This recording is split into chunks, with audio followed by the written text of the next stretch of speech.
Well, hello, everybody. Welcome to the Ministry Misfits podcast. My name is Brandon Simmons, and I am joined today by our founder here, Andrew Fouts of Ministry Misfits himself. Welcome, Andrew, to your own show. We agreed to Supreme Overlord as the title. Oh, as your official title. Yeah, okay. We agreed to Supreme Overlord during the break. How did you already forget that? I'm sorry if that goldfish memory is kicking in right now. I know. Yeah. Well, today we got a special portion of our episode where we're actually going to interview Andrew and learn a little bit more about himself, what he's currently gone through in his life experiences, how he started Ministry Misfits, and kind of what his vision and goals are for everything moving forward. So we're flipping the script a little bit today on you, Andrew. How's that feel? Good. I don't have to do as much work. Well, you might still have to do some of the editing and stuff, but we'll deal with that later behind the scenes. That's true. So take us a step back. How did you start your calling into ministry? Because I know you've told me a little bit about it before. And so I'm going to have you step back into maybe your early childhood age and kind of where you felt ministry come knocking.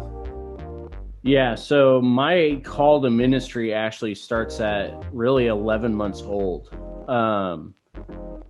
I had a febrile seizure that knocked me unconscious, which is pretty common for infants, except for that I was unconscious for, I think they said 8 hours, Wow.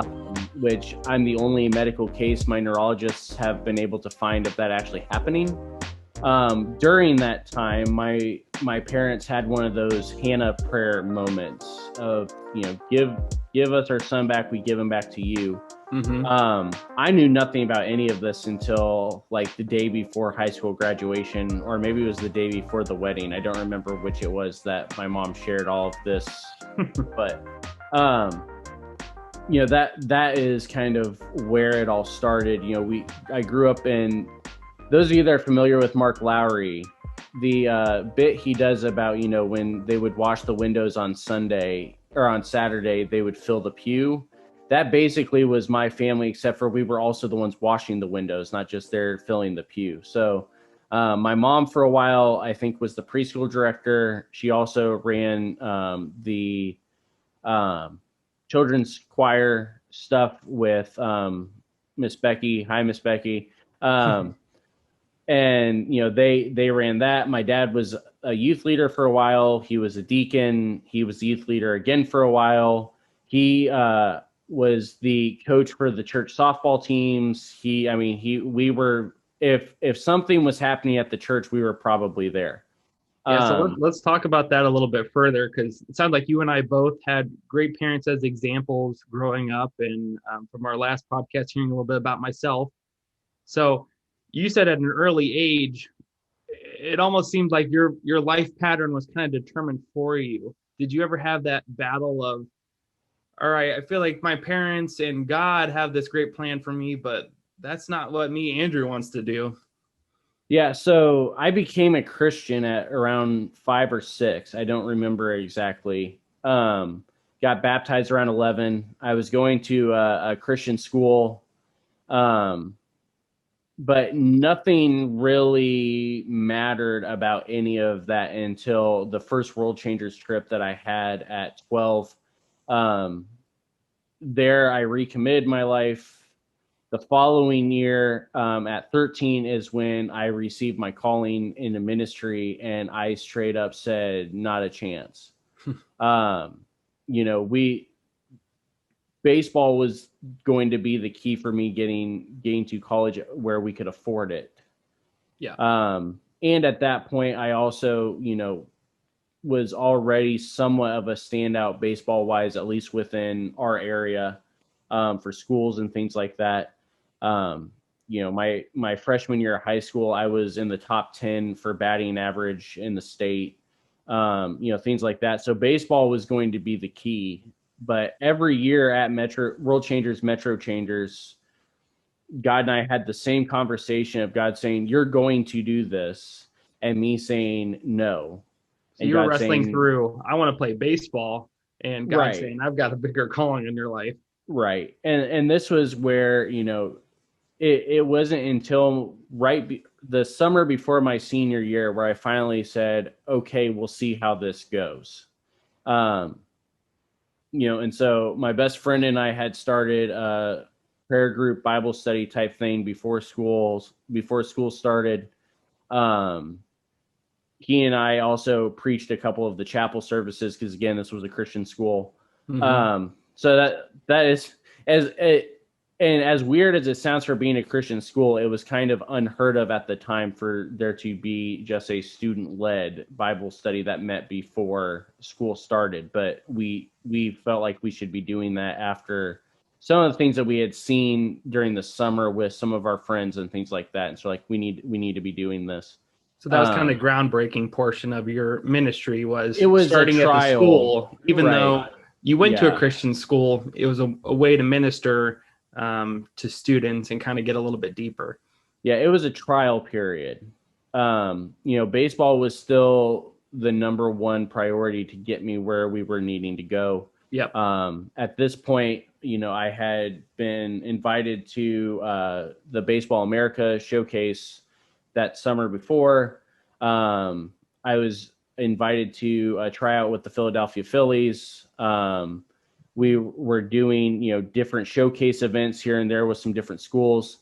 And the answer that kept coming back was always, you're too slow for a catcher and your arm is a little bit too weak. So you need to just go find some place that will bring you on, that has a weight program, build up your body strength, and then come back and talk to us. So hearing that news, did that challenge you to want to continue to work further? Or did you feel like that was God kind of giving you a sign of, all right, maybe I need to lessen myself a little bit? What it did was very much of a matter of, if I'm going to be doing this, then that means that God is going where the first person that, a school that's actually going to offer is going to be where I'm meant to be going. So you're not originally from Ohio, for those that No, my don't know. dad is. My dad actually is from Canton. My grandparents still live here in Canton. That kind of leading into it. The only reason I applied to Malone was because my grandfather was bugging me too. Because they, 8 hours away, they don't want to, they had seen a lot of our games and stuff like that, but it would be different if, I was just down the street as opposed to 8 hours away. So I applied just to get them off my back. When we got the acceptance letter, we were surprised that there was a little bit of an academic scholarship with it, which we assumed probably was a mistake. And so we were like, well, we'll go see what it is, scheduled to try out for baseball there. But the thing that stood out first to me was that one of the options for, incoming students as far as majors was sports ministry, which I had not ever seen or heard of before. Yeah, I was gonna say most universities or college, that's not a typical degree that you can go into. Right. So you didn't find that till after you had been accepted, correct? Yeah. Well, actually, I found that on the application. Okay.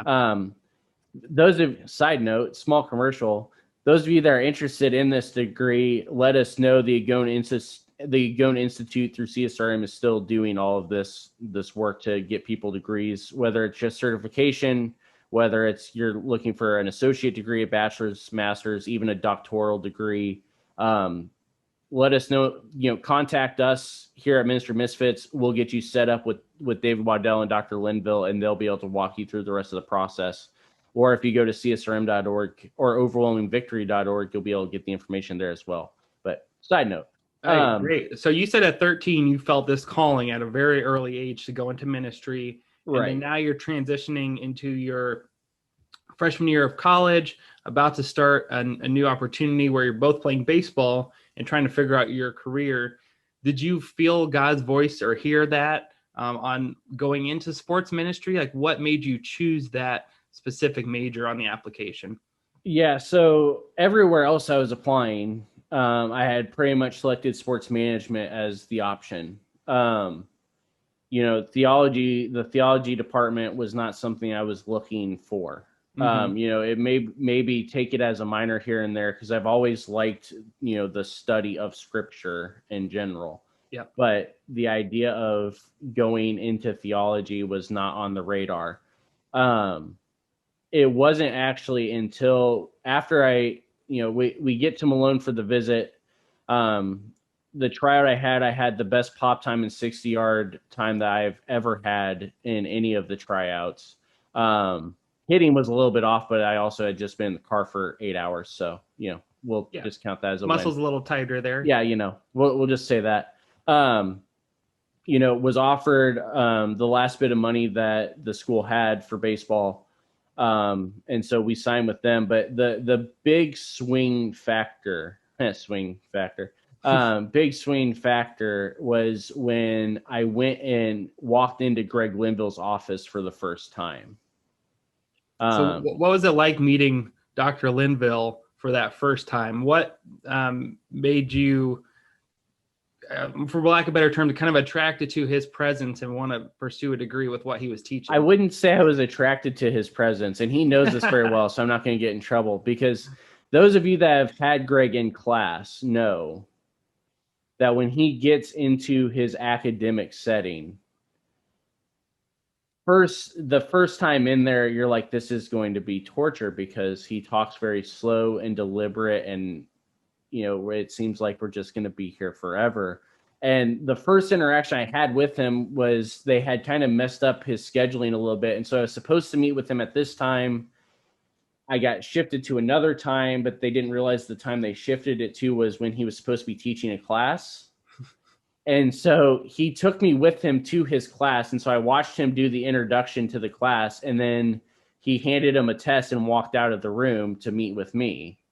And, we were just talking a little bit about some of the stuff. And then he said, okay, stop right there and walk with me again. And so I figured he's got to go collect the test. And he walked me across to a different office, to Dr. Quigley's office, and introduces me to Dr. Quigley. And he said, this is the guy that's in charge of all the youth ministry stuff. I'm in charge of sports ministry stuff. And you're now going to go change, and you're doing both. Oh, so you just really didn't have an option at that point. Yeah, it was very much hey, this is what we're going to do for you. Right. It was very much God's going to, because, I had been saying no to God for 5-6 years. Finally said yes, and kind of was defaulted into some different chaplaincy style positions, even in high school. And then when I get to college, you're going to do this. Now, for you, was that a time of surrender where you're like, yes, here it is? Was it being naive that you're just kind of a freshman in college, not knowing any better? I honestly don't remember that it was anything like that. I think it was just more of like, okay. They know what they're doing, so I'm going to trust you. Yeah, they're the guys with the degrees. Yeah. So, Well, we're going to take a quick break here real quick, and we'll get back to knowing a little bit more about Andrew. This episode of the Ministry Misfits podcast and this awesome shirt are brought to you by Courageous Clothing Company.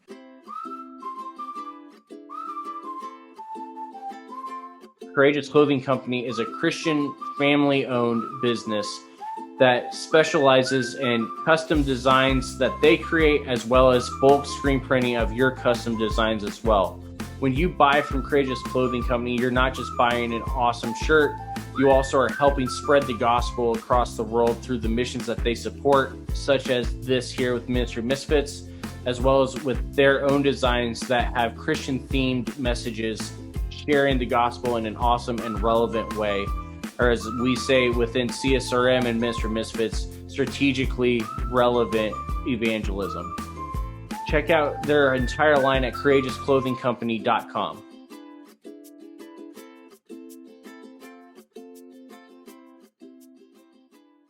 All right, welcome back, everyone, to the Ministry Misfits podcast. We're actually learning a little bit more about Andrew today, and so far we've heard about even 11 months old, just kind of his dedication to Christ from his parents and the upbringing there, to at 13 years old, feeling this calling into ministry, and then stepping into Malone, playing baseball, and then just starting off in a sports ministry career. So, Andrew, take us kind of then to the end of your time at Malone and where that was kind of launching you into ministry and what those next steps were. Yeah, well, actually, we need to kind of address my college years as well with all Okay, this, because it doesn't let's really go make further into sense that. without it. So Yeah, let's hear it. freshman year, first day of spring training, blew out my knee, which if you're a catcher, you know that kind of defeats the purpose of being a catcher. Yep, knees are important. Yeah, had to have reconstructive surgery. So I spent, most of freshman year on crutch, or second semester freshman year on crutches. But that second semester specifically is where a lot of things started. We talk a lot about, the idea of needing to, and really this is where you're at right now, defining your calling. Mm-hmm. What is it that God's actually calling you to do? I already kind of had gone through that process because for 5 years I had been saying no and no and no. And then God forced Dr. Linville onto me. And then suddenly there was a name attached to what the calling was. And so the definition of ministry was kind of there. I knew it was going to be related to athletes and athletics. I knew it was going to be related to outreach.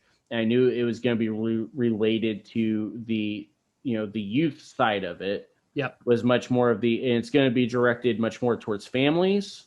And most of the time it's going to be directed towards the families that are kind of forgotten about.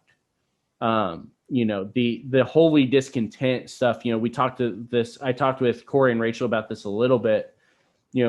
We share a similar discontent in the fact that it's the people that are marginalized that are the ones that we always are looking for and looking to go after, and that they're the ones that are needing it. And so we had kind of this defined idea of who the ministry was for. And we even kind of had an idea of what the outlets of it were going to be. It was going to be sports. It was going to be families. It was going to be outreach. Those sort of areas. So as you mentioned, did you mean you and Dr. Linville? Me and God. You and God. There you go. Yes. But then when I blew out my knee, this was also the year that we had like 2 inches of ice every other day. We talked last week about you being in PGB. I was in Duval, which was a much better facility than PGB because there's nothing no else debating about that. Yeah. But the bad thing about Duval is that there are no elevators whatsoever. And I was on the third floor of this hall and was like one of the only students within the dorm, it seemed like, that was from out of state and could not go home over the weekend. And so you had to probably crawl up these stairs then. The majority of a lot of first semester freshman year was spent not being able to go to class because I couldn't navigate my way across campus on crutches when there's 2 inches of ice. Although now I'm thinking about it later, I could have probably, if I had unscrewed the rubber part and gotten the spikes, that may have helped. But that could be your next side business for you. Yeah, there you go. That's how we'll finance this. That's right. You're the salesman. Let's do it. But class wise, there was a lot of them I could not attend. And then in addition to that, on the weekends, everybody is gone. And so I'm the only one left on the third floor of a building with no elevator. So did you feel like your identity was slowly starting to change, where maybe growing up, you felt like, I'm a baseball player. You said that the Phillies were a potential option, or at least looking at you. And then now not an identity issue. It was much more of a, what am I doing here sort of setting. During that time, also, the few classes I was able to attend, I was starting to notice that this whole idea of ministry misfit, of what it looked like, was I was kind of an outcast within the multiple areas that I was in, because within the theology department, it was expected that you weren't playing sports anymore. Don't know why. It's hard to do both. Right. Honestly, but it's no different than, but it can be done. Right. It's no different than any other department. But for some reason, the idea of, if you're in the theology department, you quit your sports team and just focus on theology. Within the athletic department, it was very much, why would you go do the theology stuff if you're within the athletic department? So I was already kind of trying to find where I bridge in both of those arenas. But then on top of that, when you're isolated in your room with no food and no water for, months on end, the depression started to sink in. And so much, my story much more ministry story identifies much more with guys like Jeremiah, not like Isaiah. We talked last week, you're a good example of, it may not be an Isaiah, if here I am, send me moment, but it was very much of, okay, God, if you're saying this is where we're going to go do this, and we don't know what it looks like, but we're going to go do this. Mine was very much of, I'm not going to do this. God saying, you're going to do it, just get over it. I finally say yes, and now I'm stuck in a room by myself with a knee that's the size of a beach ball. I can't eat until my roommates come back on Sunday night. And in addition to all this, the few classes I am able to attend, I'm getting thrown out of classes for asking questions of the professors, whether it's, theology or not. One professor in particular within one of the I think it was an intro to literature class, one of those gen eds that everybody has to take, even though nobody wants to, where, I was called a racist, sexist, bigoted, faggot, or factist pig and a Bible thumper. This is a Christian university. I was being labeled a Bible thumper by professors. It seems kind of ironic. You'd think, but this is how it was going. And so it was very much of, why am I here? If I finally said yes, and this is what is happening.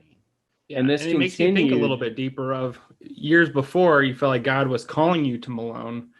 And then when you're in the middle of it, the thick of it there, you start questioning, am I supposed to be here at all? Right. And a lot of it, we are able to see later that this was a matter of, a lot of people within, but the reason why the majority of ministers go to college to get a bachelor's, and that's normally where they kind of define their calling.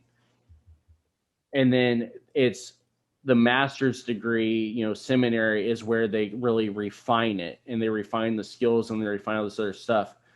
My defining of it happened before I got to Malone. Yeah. And so my bachelor's period was much more of God was refining. And in some cases, it felt like a literal fire.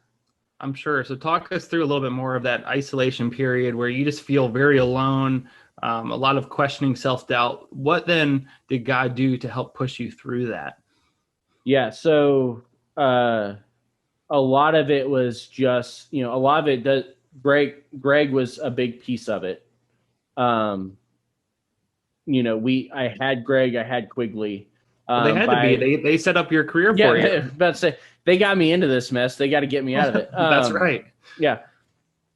So there was a little bit of support there, but a lot of it was much more of a, if you're doing this, we're going to get through it, but you're going to have to actually get me through this. And so it was very much a more of, okay, I don't like the term deconstruction because it sounds way worse. It's used in a much more broad term to talk about people that leave the faith. Yeah. I do like, we talked already, the Bless Up podcast, Corey and Rachel and James, they did a little mini series on their idea of deconstructing, but they formatted it in a much better way to where I'm okay using that word to talk about it right now. Where it's the Yoda idea of you must unlearn what you have learned, all of that, which is challenging. Yes. And this is why, this is one of the things, again, those of you that haven't listened to Corey and Rachel's podcast, Bless Up, if you guys want to go back, pause our recording, go back and listen to their ones on deconstructing and reconstructing. Part of what they talked about was the idea of normally when you deconstruct without a community, that's when faith kind of goes out the window because you don't have anything grounding yourself on. The ironic thing for me, and they talked about how Malone actually was their community to do it, and so that's part of why they were able to rebuild. The ironic thing for me was that Malone was the one deconstructing my faith, but the community was the one deconstructing my faith. I didn't have a community. I wasn't able to join any churches in the area because we were an NCAA school. We had games on Sunday. I was the chaplain for the baseball team, so there was no way I'm able to join a church. Yeah. The You just felt like theology, there's so many things up against you right? I had good friends within the theology department, so we don't need any nasty letters. You guys are my friends, don't worry. But I was not necessarily part of the theology group because I was still an athlete, whether it was conscious or not. I was not a part of the athletic group because I was in the theology department, whether it was conscious or not. And so it really was just me and God sitting there trying to figure out what was going on. Greg unfortunately was kind of forced out halfway through. Quigley was the only professor really that was there to come alongside me. I was even at one point without an advisor for most of my time there at Malone. And so it really was just a matter of, okay, if I actually believe this about who God is, about what Scripture says, and I believe that Scripture is my authority, then this is what I believe. So it doesn't matter, the whole idea of do we fear God or fear man? It doesn't matter what the grade is, because if I actually believe this, then I should be willing to actually put this out there. Yeah. So what was that foundational belief that once everything was gone and stripped away from you, that you really relied on to continue forward? Jesus as Lord is the supreme underlying foundation, going into our three tiers, the theological truth of Christ at the center has to be where it starts. But then the rest of it all has to be built upon the fact if Christ is Lord and Christ is the one that has, and we have his word here in front of us, then Scripture is the ultimate authority on these issues. Yes. And so, at the time, I knew about the three tiers because, Greg taught it in class, but it wasn't something that really I ever knew how to describe. But it was something that already was affecting my worldview and affecting my thinking of the fact that everything was built out of these theological truths. Yeah, so you built up this great foundation think on these things. Yeah. Yeah, and you like you said, you already feel like a misfit at that part, and that kind of carries you into the podcast. The name kind of is starting to stick out to people a little bit now, isn't it? Yeah. So after college, I met my wife there, which we can maybe talk the story of how Micah and I met and the whole marriage thing, which is another piece of my calling, but one that we don't have time for today. So we'll hit that up some other time. Yeah, let's go back to that some other time, because there's a lot of good stuff in there of how you guys both help support each other, right? And also the calling of ministry. Again, like you said, with my wife and I, and also you and Micah. Well, maybe we'll force Emily and Micah onto the show at some point. But the first place that we went, we were still there were some issues we won't go into fully as far as even for me to get my degree, due to a lot of these misfit blackballing labels that I had kind of gotten thrown onto me during my time there. We started out at a church trying to rebuild. We also found very early on that vision casting and rebuilding is part of where we're at. As far as within our gifts. And so we were trying to rebuild a youth group down there. They unfortunately just could not financially support us. And so you guys need to go find someplace that will. We ended up in Cleveland for about 2 or 3 years. Again, it was rebuilding and planting in these inner city multi-ethnic communities. And unfortunately, what we found there was, again, a lot of stuff we talked about with Corey and Rachel. We talked about this with Bradley. We've talked about this with a few of our guests on the show already, of the fact that the idea of doing multi-ethnic ministry is so out there and absurd is, the word that we like to use. Shout out to the Absurd Conference. Up soon. Yeah. It's so is that it was not a welcome idea. And so, we just were not able to ever put our feet down. I worked in a couple of schools where it was the same sort of thing. These schools had these opportunities to grow and do all this stuff, but there were just some minor mistakes that were being made due to the need for financing and business and the business mindset. Yeah. And it very clearly was something where it's like, I don't belong here either.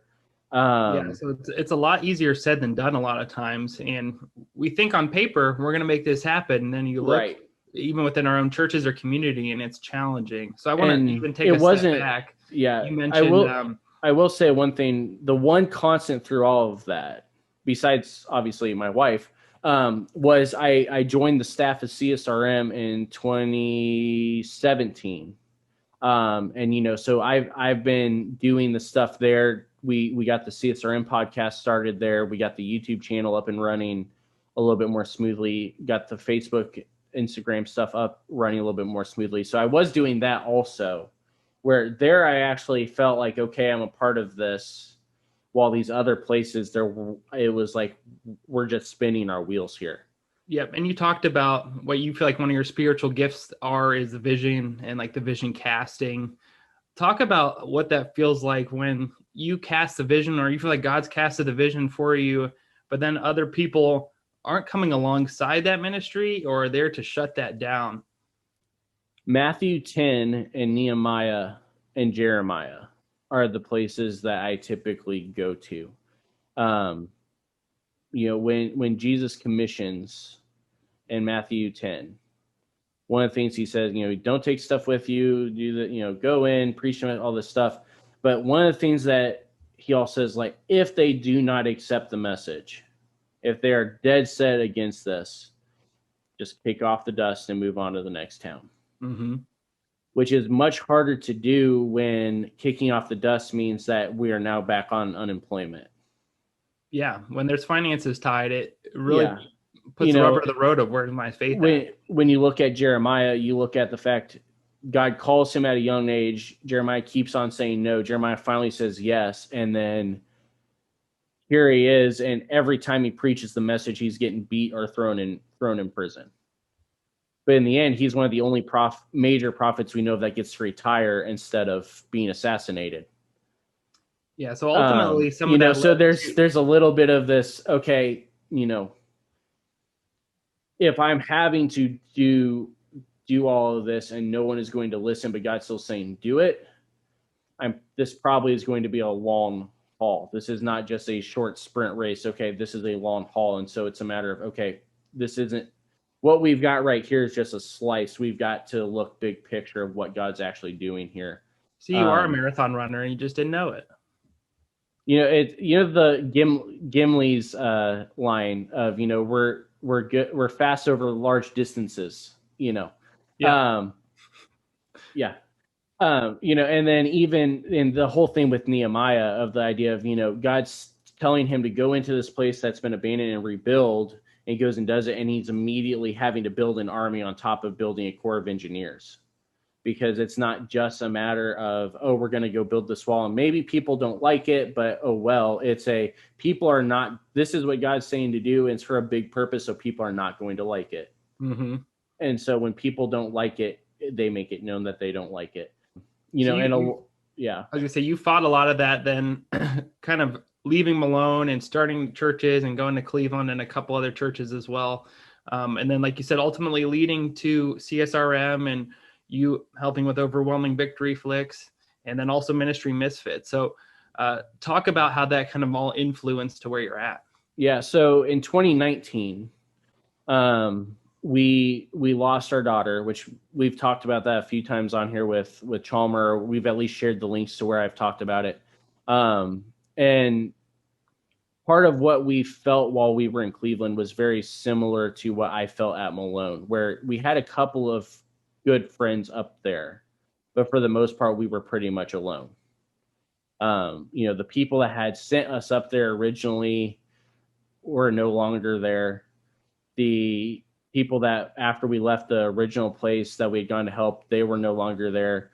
And, we had a good outpouring of support after we lost Carson from 3rd Street, from some of Micah's coworkers, from a few of my coworkers, from the CSRM network as a whole. But at that point, we were like, okay, we need to just head back down to Canton for 2020 and take a sabbatical, which was not a good year to say, okay, we're just going to just relax in church for a while and just regroup when church only lasted for 2 months before getting shut down due to COVID. True, but none of us would have predicted that. So right. You don't know at the time. At the same time, it was a good time to be on sabbatical because I did actually have a little bit more time. When COVID hit, Greg and I were talking about, okay, well, what do we do now? Because people are going to be sitting around. What are we going to do? Churches don't know what to do, especially sports ministries don't know what to do because we can't interact with each other. And so that's when Greg was like, well, let me have a talk with some other sports ministers and see what they're doing. And so the first COVID conversation was with Greg and John Longworth, and I believe Jay Martin, and maybe it was Danny Downing. I don't remember exactly. You guys can go back and check that. And Greg sent me the recording, and we were like, why don't we do this weekly, at least through the month of May, and just make this an open invitation? And, we'll release the recordings the week after. And so, okay, let's try it. And so that's how the Tuesday talks kind of got started. And as we started seeing people really latch on, and we also saw the numbers on the CSRM podcast start to go up because my old MacBook died, and so we had to buy a new one in the middle of the pandemic. And now we are suddenly able to do some of the stuff that we had wanted to do but couldn't. And Greg and I were talking about, we obviously have a network here within Overwhelming Victory. So let's go find some other people that can do this stuff with us and we'll be their host. We'll network with them. Let's get this out to people, because obviously, at least in the midst of a pandemic, podcasts are what people are turning to more than anything else other than Tiger King. Yes, it's a great opportunity to, while you're driving, or even just do something else, to listen or even watch videos. So we started the planning process of doing all of it. We had a few roadblocks with, again, domain names are so much fun. All of this stuff. And then in December, we were getting ready to launch it. In the midst of all of this, Greg also had me writing a few blogs because we were noticing more and more from people that were claiming to be a part of the church. What we were seeing online was something completely different, whether it was related to the election about to happen, whether it was related to the Black Lives Matter movement, whether it was related to even whether or not to mask or not, whether COVID was a conspiracy or not. And there were very few people that were addressing it, and very few actual people from a ministry standpoint actually able to say, this is not what we are supposed to be doing here. Yeah, there's a lot of other noise out there, but really, and so about the three-tier paradigm for some of the first things, and taking it from a biblical lens.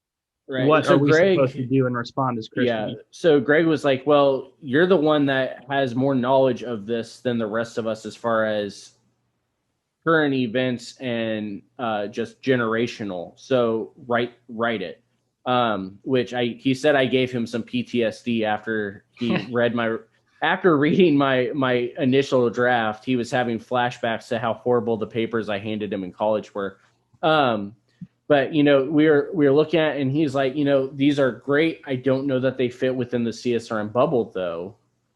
He's like, we got to figure out a place for you to be able to do this. And then when it was actually the January 6th insurrection at the Capitol, when we saw that happen, and especially when we saw some of the reasoning that was behind it from church leaders, that was when Greg and I were like, you know what, we're doing it.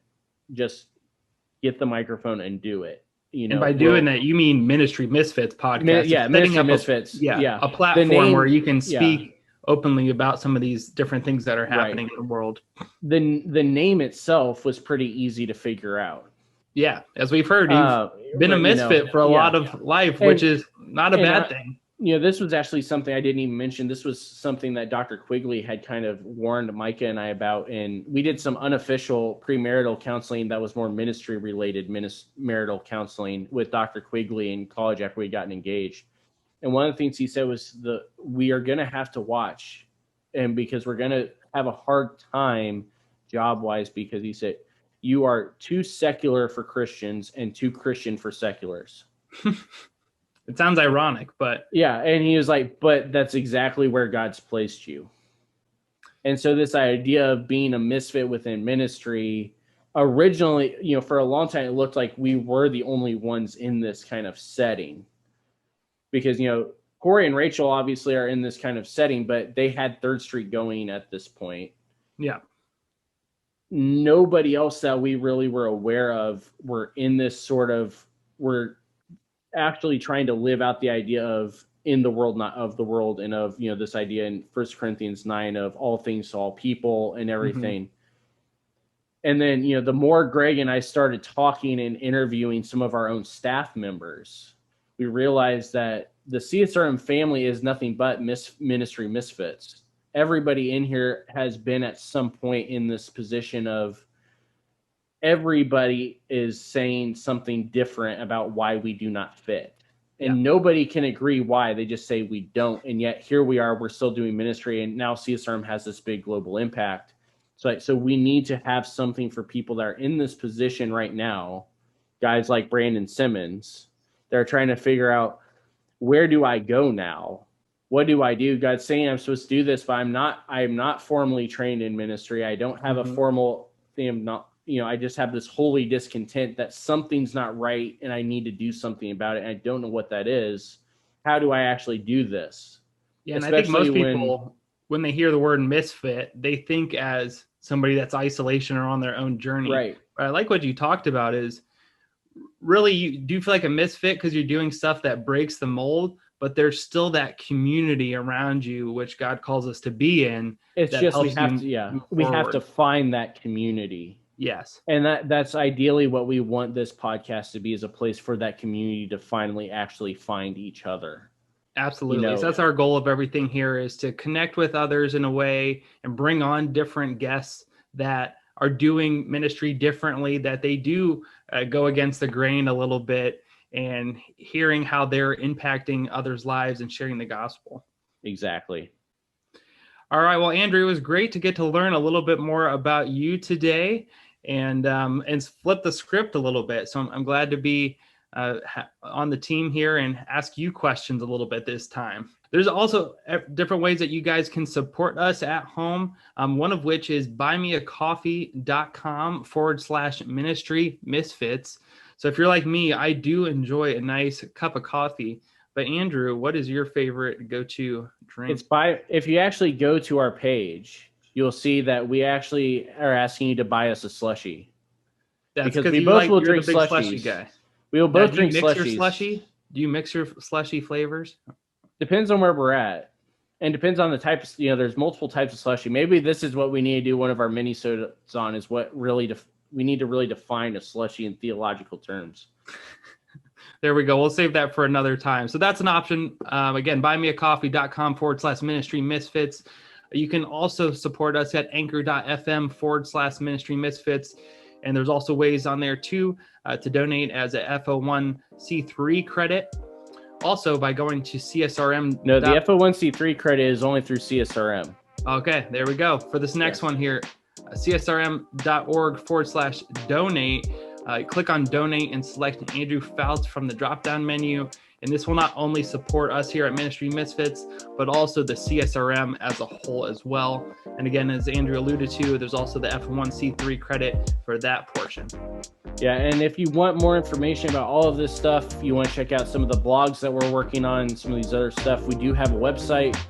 The name is long at the moment because we need a little bit of financial help to get the domain name settled. But if you go to the Facebook page, go to the YouTube channel, go to any of our social media outlets, you guys will be able to find the link there. Also, those of you that follow us on Instagram, don't forget to occasionally check our Instagram TV stories. We are working on some mini episodes that will be broadcast there. And, those will be, sometimes random, sometimes on point, sometimes a little bit of both, because we all know how my mind works and that nothing's on point ever at one time. So, Brandon, thanks for doing this. Thank you for joining the team. Letting us pick your brain a little bit on everything of how you started Ministry Misfits. And we're excited to be Misfits together. And thank you, everyone, for hearing a little bit more about Andrew's story. See you all next week.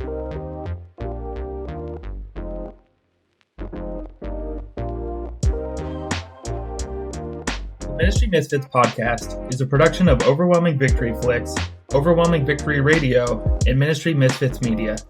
Dr. Greg Linville and Andrew Fouts are our executive producers, and Brandon Simmons is associate producer. Our music is provided by Morning Light Music and is titled Rain. If you would like to get in touch with us, you can email us at ministrymisfitmedia@gmail.com or by following at Ministry Misfit on Facebook, Twitter, Instagram, and TikTok. You can support Ministry Misfits at anchor.fm/Ministry Misfits or for FO1c3 credit by going to csrm.org/donate and selecting Andrew Fouts in the campaign menu. To learn more about Overwhelming Victory or to listen to our sister podcast, visit overwhelmingvictory.org.